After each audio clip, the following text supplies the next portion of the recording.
수천 명의 천재, 수십억 달러의 예산, 전 세계를 연결하겠다는 구글의 위대한 꿈이 담긴 최첨단 기술. 하지만 그 기술은 30년 만에 만난 아버지의 병상 앞에서 인류 역사상 가장 잔인한 사형 선고를 내립니다. 아버지, 저 왔어요. 아들의 떨리는 목소리에 아버지는 마지막 힘을 다해 희미한 숨결로 속삭였습니다. 하지만 그 순간 구글의 오만한 인공지능은 세상에서 가장 소중해야 할 그 목소리를 그저 의미 없는 소음으로 판단하고 칼같이 지워버렸습니다. 기술의 조롱 앞에서 한 인간이 무너져 내리던 바로 그 순간, 절망에 빠진 아들에게 전화기 너머로 한마디가 들려옵니다. 포기하지 마십시오. 지금부터가 진짜 시작입니다. 대체 한국의 엔지니어들은 무엇을 보았기에 구글의 천재들이 소음이라 낙인 찍은 절망 속에서 기적을 찾아내겠다고 말한 것일까요? 그리고 세상 모든 것을 계산할 수 있다던 차가운 기술과 단 한 사람의 눈물을 닦아주려 했던 한국의 따뜻한 기술. 이 거대한 두 기술의 싸움은 과연 어떤 결말을 맞이했을까요? 이 거대한 싸움의 결과를 지금 바로 확인해 보겠습니다. 잠깐, 단 1초면 충분합니다. 좋아요 버튼을 눌러주시면 감동 PD 채널에 큰 힘이 됩니다. 6개월 전, 저는 30년 만에 찾은 아버지의 손을 잡고 있었습니다. 멕시코의 한 호스피스 병동, 성공한 구글 스타 엔지니어라는 타이틀은 아버지의 희미한 숨소리 앞에서 먼지처럼 무력했습니다. 30년. 그 끔찍하도록 긴 시간은 제게서 모국어를, 그리고 아버지에게서는 아들의 목소리를 앗아갔습니다. 제 기억 속 30년 전의 저는 낯선 땅 미국에서 부모님의 손을 놓쳐버린, 집 전화번호는커녕 제 이름 석자도 제대로 말하지 못하던 아주 작은 아이였습니다. 다행히 마음씨 좋은 미국인 부모님께 입양되어 MIT를 졸업하고 구글의 스타 엔지니어로 성공했지만 제 마음 한구석은 늘 텅 비어 있었습니다. 그러던 어느 날 한 줄기 빛이 찾아왔습니다. 최근 널리 보급된 유전자 검사 기술이었습니다. 혹시나 하는 마음에 제 유전자를 데이터베이스에 등록했고 몇 달 뒤 기적 같은 이메일 한 통을 받았습니다. 제 유전자와 일치하는 가족을 찾았다는 것이었습니다. 심장이 터질 듯한 기쁨도 잠시, 저는 이내 더 큰 슬픔과 마주해야 했습니다. 그토록 그리워했던 어머니는 이미 10년 전 교통사고로 세상을 떠나셨고 기적적으로 찾은 아버지는 췌장암 말기로 시한부의 삶을 살고 계셨습니다. 그렇게 저는 30년의 세월을 뛰어넘어 아버지와 재회했습니다. 하지만 우리 사이에는 또 다른 벽이 있었습니다. 아버지는 스페인어만, 저는 영어가 더 편했습니다. 우리를 갈라놓았던 30년의 시간이 이제는 서로의 혀에 다른 언어를 새겨놓은 것입니다. 저는 다시 한번 제 직업인 기술을 이용해 그 벽을 넘어보려 했습니다. 세계 최고의 번역 어플. 하지만 그 차가운 기계는 제 아버지의 마지막을 이해하지 못했습니다. 암으로 쇠약해진 아버지의 목소리는 20데시벨을 넘지 못했고 어플은 다시 말씀해주세요 라는 무심한 대답만 반복했습니다. 그 기계음은 마치 너는 실패한 아들이다 라고 제 귓가에 속삭이는 것 같았습니다. 아버지는 이내 지친 듯 눈을 감았고 저는 스마트폰을 든 채 그대로 고개를 숙였습니다. 유전자 검사 기술이 30년 만에 아버지를 찾아주었지만 그 어떤 기술도 아버지의 마지막 한마디를 제게 전해주지 못했습니다. 세상을 연결하는 기술을 만드는 내가 정작 아버지와는 연결되지 못했습니다. 그날 제 이름은 천재 엔지니어가 아니라 실패한 아들 마르코였습니다. 회사로 돌아온 저를 기다린 것은 아버지의 병실보다 더 차가운 절망이었습니다. 제가 속한 야심찬 AI 안경 프로젝트, 키메라는 스스로의 열을 이기지 못하고 녹아내리는 중이었습니다. 긴급 소집된 회의실, 대형 스크린에는 13년 전, 구글의 창업주가 무대 위에서 구글 글래스를 쓴 채 호언장담하는 영상이 재생되고 있었습니다. 5년 안에 모든 인류가 이 안경을 쓰게 될 겁니다. 그 오만한 예측은 이제 구글의 실패를 상징하는 흑역사가 되어 회의실에 우리를 조용히 비웃고 있었습니다. 소프트웨어 총괄인 클라우스는 여전히 소프트웨어로 해결할 수 있다는 주장만 되풀이했습니다. 하지만 프로젝트의 존폐를 우려한 아냐 샤르마 부사장이 결단을 내렸습니다. 삼성과 협력합니다. 그녀의 마지막 한마디에 회의실의 공기는 순간 얼어붙었습니다. 잠시 동안의 침묵. 이내 여기저기서 믿을 수 없다는 듯한 실소와 웅성거림이 터져나왔습니다.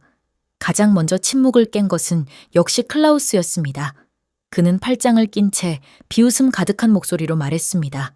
삼성이라고요? 농담이시죠? 지금 우리에게 필요한 건 AI 연산에 대한 획기적인 돌파구인데 복사 전문가들을 데려오시겠다고요? 그들이 내놓을 해결책이 뭔지 아십니까? 그냥 배터리 크기를 2배로 키우자는 것뿐일 겁니다.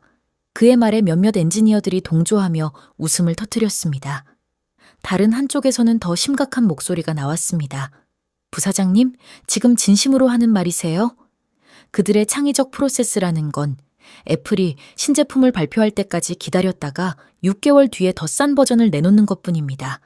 그들이 이 프로젝트에 대체 뭘 기여할 수 있다는 거죠? 더 빠른 조립 라인이라도 제공하겠다는 겁니까? 모두의 반발이 거세지자 아냐 부사장이 다시 한번 책상을 내리쳤습니다. 모두 그만하세요. 그녀의 일갈의 회의실은 다시 조용해졌습니다.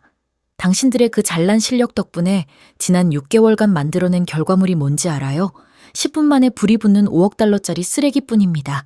그녀의 가시 돋친 일갈에 회의실을 가득 채웠던 오만한 천재들의 목소리는 더 이상 들리지 않았습니다.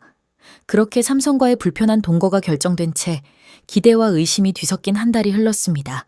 한 달 후 최신우 팀장이 이끄는 삼성의 엔지니어들이 구글 본사에 도착했습니다. 첫 공식 미팅 자리, 저는 제 눈을 의심했습니다.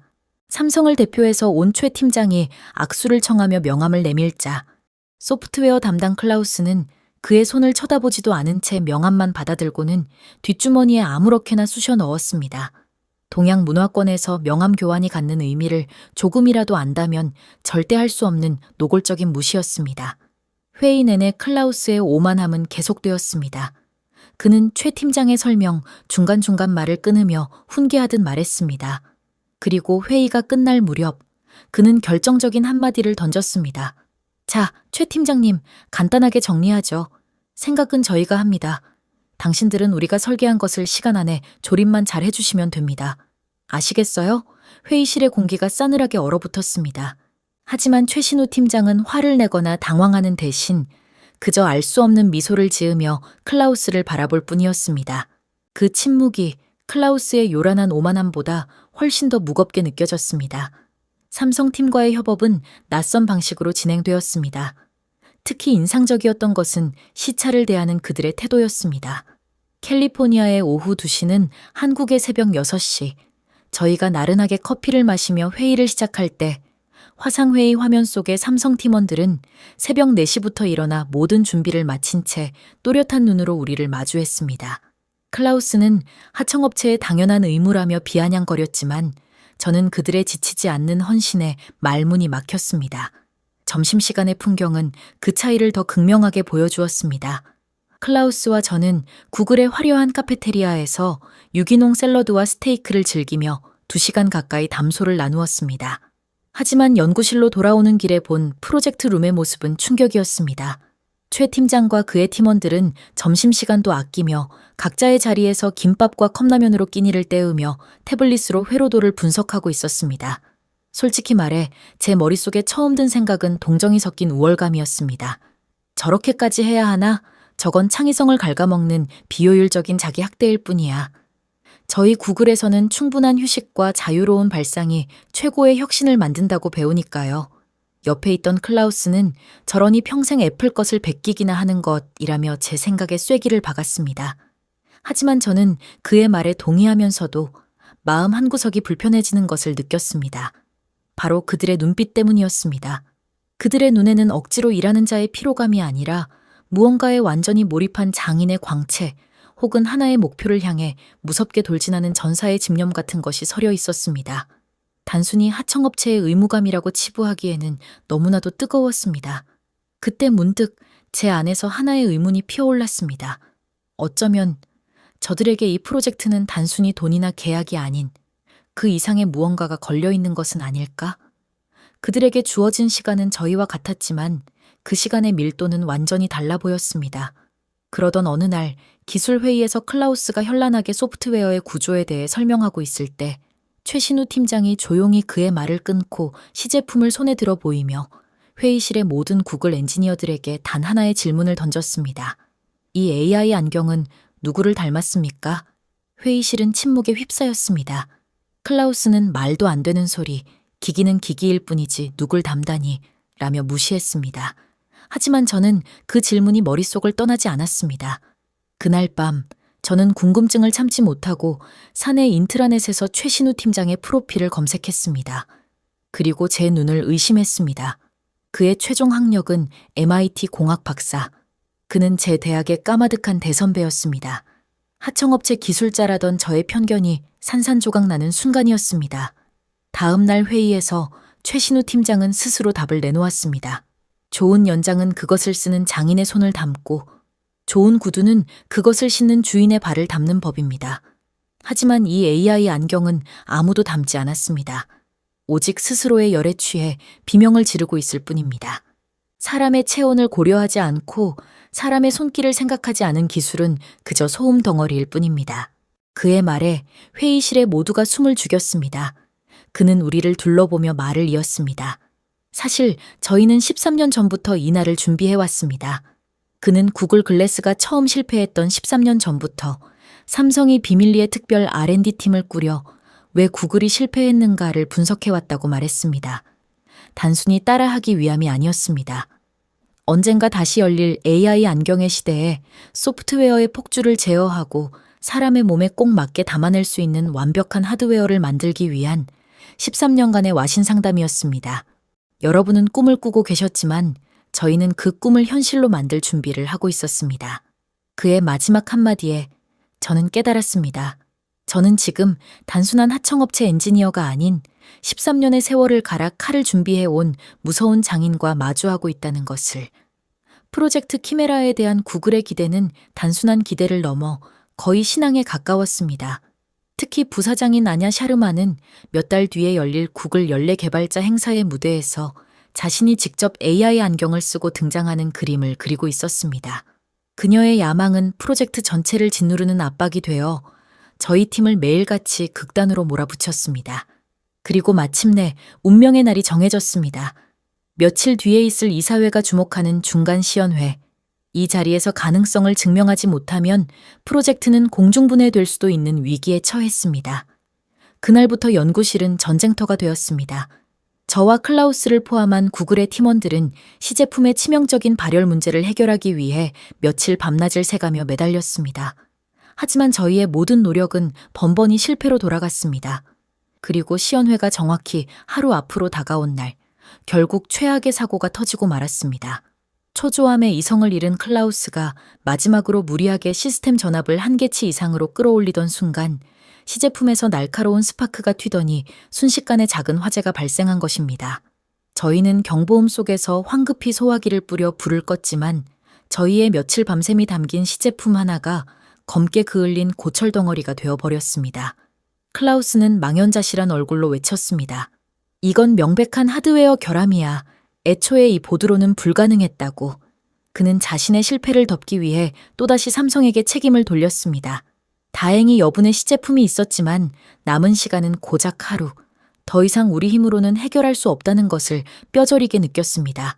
저는 마지막 남은 시제품을 들고 연구실 한쪽 구석에서 이 모든 상황을 묵묵히 지켜보고 있던 최신우 팀장에게 다가갔습니다. 솔직히 기대는 없었습니다. 그저 이 순간 지푸라기라도 잡고 싶은 심정이었습니다. 모니터에는 절망적인 수치가 붉은색으로 깜박이고 있었습니다. 발열 105도씨, 펜 RPM 12,000. 팀장님, 내일이 시연회입니다. 보시다시피 이대로는 10분도 버티지 못하고 방금 저것처럼 녹아버릴 겁니다. 저희는 실패했습니다. 혹시, 정말 혹시나 해서 여쭤봅니다. 저희가 놓치고 있는 게 있을까요? 최 팀장은 시제품을 받아들고 잠시 살펴보더니 저를 보며 말했습니다. 마르코 씨, 이 기기의 문제는 차로 예를 들자면 엔진의 성능 문제가 아니라 도로가 막혀 있는 것이 문제입니다. 그는 하얀 종이 위에 간단한 그림을 그리기 시작했습니다. 구글의 소프트웨어는 지금 시속 300km로 달릴 수 있는 슈퍼카 수백 대를 만들어냈습니다. 하지만 그 슈퍼카들이 달려야 할 길이 지금은 좁은 시골길처럼 꽉 막혀 있는 상태입니다. 데이터들이 길 위에서 정체되고 그 혼잡이 엄청난 열을 만들어내는 겁니다. 그는 클라우스 쪽을 바라보면서 말을 이었습니다. 클라우스 씨의 해결책은 슈퍼카들을 시속 100km로 달리게 해서 교통체증을 줄이자는 겁니다.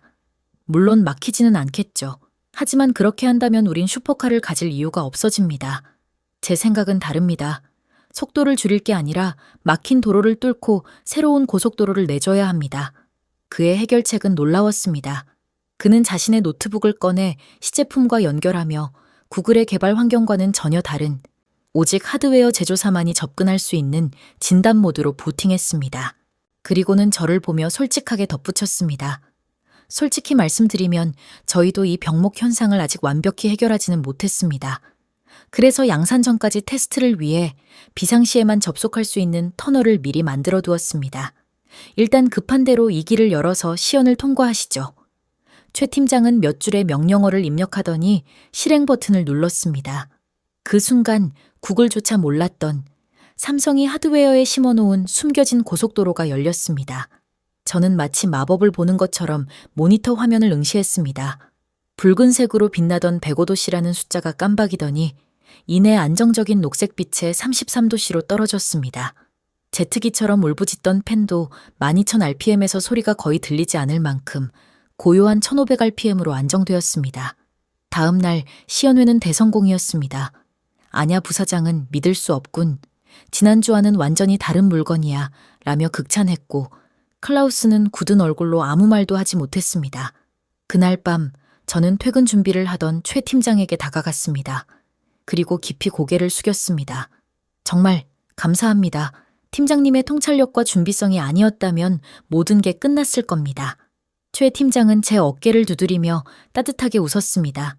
천만에요. 우리는 이제 한 팀이잖아요. 그 순간 저는 깨달았습니다. 클라우스와 저는 눈앞의 문제에 허덕였지만 최 팀장은 발생할 수 있는 문제까지 예측하고 그 해결책을 미리 설계해 두었습니다. 저는 이렇게 생각이 깊은 사람이라면 기술의 벽이 아닌 제 마음의 벽도 이해해 줄 수 있을 거라 생각했습니다.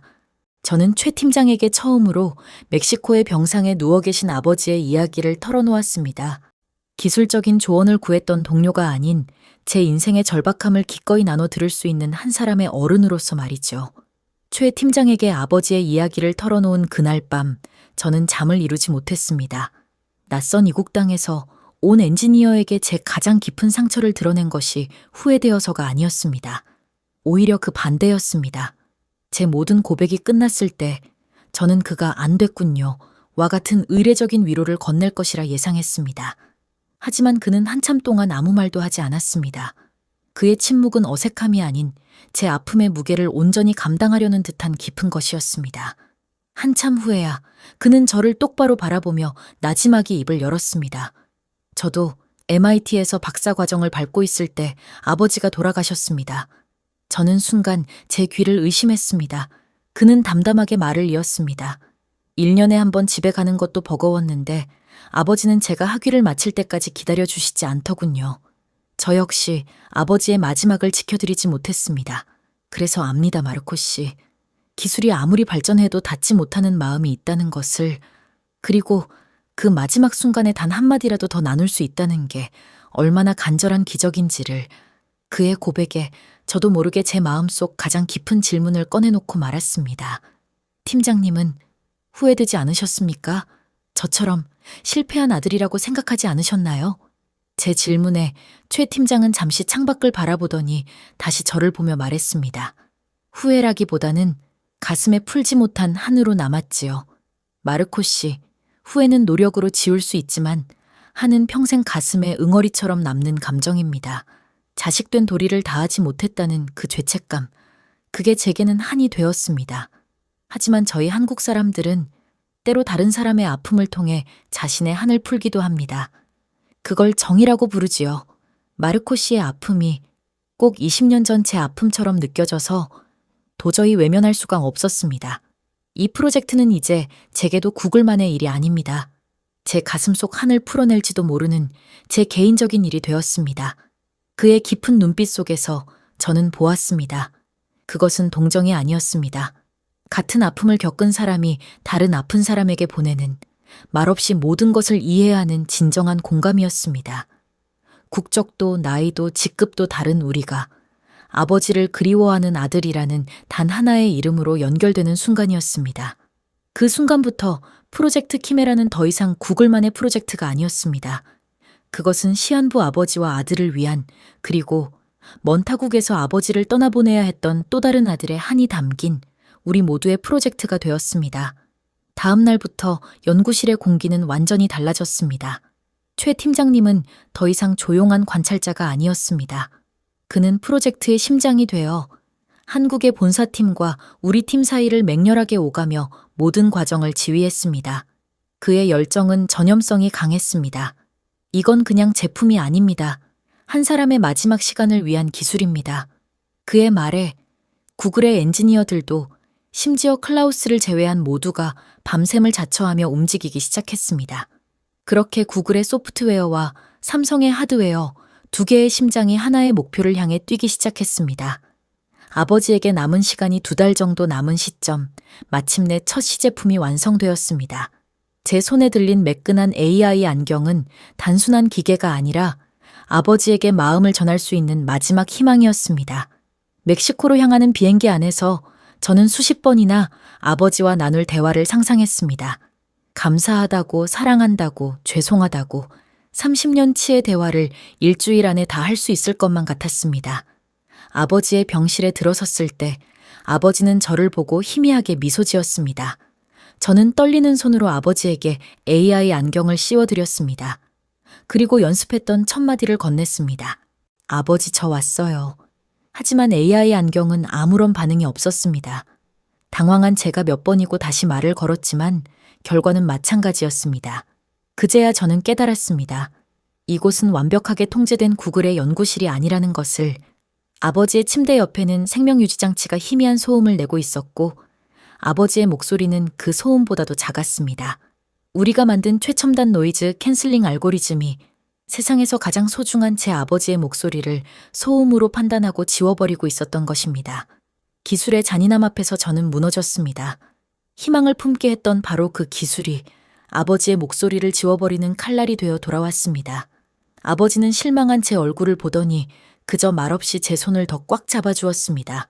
그 온기 속에서 저는 더 비참해졌습니다. 저는 누구에게라도 이 절망을 털어놓고 싶어 비틀거리는 걸음으로 병실을 나와 클라우스에게 전화를 걸었습니다. 클라우스, 실패했어. 작동하지 않아. 아버지가 바로 눈앞에 있는데. 제 울먹이는 목소리에 클라우스는 의외로 다정한 목소리로 저를 위로했습니다. 오, 마르코, 정말 안 됐군. 자네 심정이 어떨지 상상이 가네. 하지만 이건 자네 잘못이 아니야. 내가 경고했었잖아. 그의 목소리는 순식간에 차가운 조롱조로 바뀌었습니다. 삼성은 기계만 파는 장사치일 뿐이야, 마르코. 그들은 더 빠른 칩, 더 많은 센서만 외칠 뿐 기술의 격조를 몰라. 우리가 만든 아름다운 AI, 이 예술품을 그들은 깡통 상자에 쑤셔 넣으려고 한 거야. 애초에 아시아의 공장에 우리의 영혼을 외주준 것부터가 잘못된 결정이었어. 이건 예견된 실패라고. 저는 액정 위로 떨어지는 눈물을 닦아낼 힘조차 없었습니다.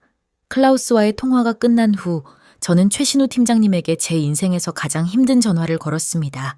차마 실패했다는 말을 꺼내지 못하는 제게 그는 이미 모든 것을 꿰뚫어 본 듯 차분하게 말했습니다. 마르코 씨, 괜찮습니다. 지금부터가 진짜 시작입니다. 포기하지 마십시오. 반드시 우리가 해결하겠습니다. 그의 목소리에는 이상한 확신이 있었습니다. 저는 나중에야 알게 되었습니다. 통화가 끝나자마자 그가 대한민국 삼성 디지털시티에 있는 수백 명의 연구원들에게 무슨 말을 했는지를. 최 팀장님은 화상회의 화면 너머 수백 명의 연구원들에게 이렇게 말했다고 합니다. 여러분, 이것은 구글만의 프로젝트가 아닙니다. 어쩌면 우리 아버지, 우리 어머니를 위한 것일 수도 있습니다. 최 팀장님의 그 진심 어린 호소에 그 거대한 기술의 도시는 오직 한 사람, 제 아버지를 위해 다시 뛰기 시작했습니다. 그들은 저와 아버지를 위해 거의 한 달여 동안 연구소에서 살다시피 했습니다. 병실의 소음 데이터와 아버지의 희미한 음성 데이터를 10만 번 시뮬레이션하며 세상에 없던 단 한 사람을 위한 AI 음성 필터를 하드웨어 단에서부터 새로 만들어냈습니다. 그리고 아버지의 임종이 3주 앞으로 다가온 날, 최신우 팀장이 직접 수백 명의 한국 엔지니어들의 땀과 진심이 담긴 새로운 AI 안경을 들고 아버지가 있는 병원으로 날아왔습니다. 그는 제게 안경을 건네며 말했습니다. 이 AI 안경은 마르코 씨의 아버님께 드리는 저희 모두의 마음입니다. 아버지에게 다시 AI 안경을 씌워드렸을 때 저는 숨을 죽였습니다. 제가 아버지라고 속삭이자 아버지의 눈앞 렌즈 위에는 아들아 라는 스페인어 단어가 떠올랐습니다. 아버지가 제 손을 잡으며 희미한 숨결로 속삭였습니다. 내 아들, 보고 싶었다. 아버지의 목소리가 AI 안경을 통해 완벽한 영어 문장으로 들렸고 자막으로도 볼 수 있었습니다. 그 순간 30년의 벽이 무너져 내렸습니다. 우리는 3주 동안 지난 30년간 하지 못했던 모든 이야기를 나누었습니다. 아버지는 많은 것을 말씀하셨습니다. 어머니를 처음 만난 날의 설렘, 함께했던 세월들, 그리고 이별까지. 특히 제가 태어났을 때의 기쁨은 세상을 다 가진 것 같았다고 하셨습니다. 아버지의 이야기를 들으며 저는 낡은 필름처럼 색이 바랜 제 기억 속 한 장면을 떠올렸습니다. 젊고 건강한 아버지가 어린 저를 목마 태우고 환하게 웃던 오래 전 공원에서의 기억. 저는 아버지에게 그날을 기억하냐고 물었고 아버지는 눈물을 흘리며 고개를 끄덕였습니다. 임종을 앞둔 어느 날 아버지는 안경테에 새겨진 작은 삼성 로고를 한참이나 쓰다듬었습니다. 그리고 제게 말했습니다. 이 물건 만든 사람들에게 꼭 고맙다고 전해다오. 30년을 기다려 만났는데 서로 말도 통하지 않았잖니. 그런데 이 물건 덕분에 떠나기 전에 내게 꼭 하고 싶었던 말들을 다 할 수 있었어. 네가 얼마나 자랑스러운 아들인지, 엄마가 얼마나 네 생각을 했는지, 죽기 전에 이런 기적을 만나다니 정말 고맙다고 꼭 전해줘. 아버지를 보내드리고 미국으로 돌아온 저는 구글 전 임원 앞에서 프레젠테이션을 했습니다. 하지만 그건 단순한 기술 보고가 아니었습니다. 한 아들이 아버지에게 보내는 마지막 편지이자 국경을 넘어 진심을 보여준 한국의 엔지니어들에게 바치는 헌사였습니다. 클라우스는 제 발표 내내 고개를 숙이고 있었습니다. 제 발표가 끝나고 대강당에서는 오랫동안 기립박수가 이어졌습니다. 몇몇 임원들은 눈물을 훔치기도 했습니다. 사람들이 벅찬 감정 속에서 제게 다가와 위로와 격려를 건네는 동안 저는 강당 한쪽 구석에서 벌어지고 있는 광경을 보았습니다. 모두의 시선이 제게 쏠린 틈을 타 늘 오만하게 고개를 쳐들고 다니던 클라우스가 최신우 팀장에게 다가가 깊이 고개를 숙이는 것이었습니다. 그는 한참을 망설이다 어렵게 입을 열었습니다. 팀장님, 그동안 제가 정말 무례했습니다. 팀장님께 그리고 팀원들에게 그리고 당신들이 가진 기술의 깊이를 제대로 알아보지 못했습니다. 기술의 본질에 대해 아무것도 몰랐던 건 어쩌면 저였을지도 모릅니다. 진심으로 죄송합니다.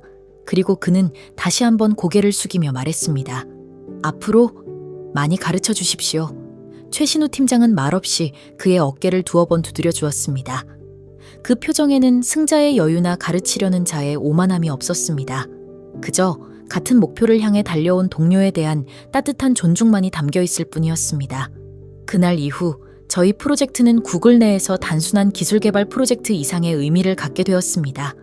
그리고 지난달 마침내 구글의 연례 개발자 행사가 성공리에 막을 내렸습니다. 행사의 주인공은 단연코 우리가 만든 AI 안경이었습니다.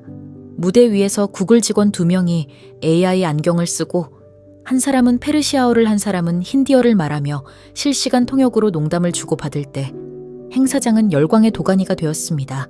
터치 없이 음성으로만 길을 찾고 메시지를 보내는 기능이 시연될 때마다 스마트폰의 시대는 끝났다는 찬사가 쏟아졌고 구글의 주가는 연일 최고치를 경신했습니다.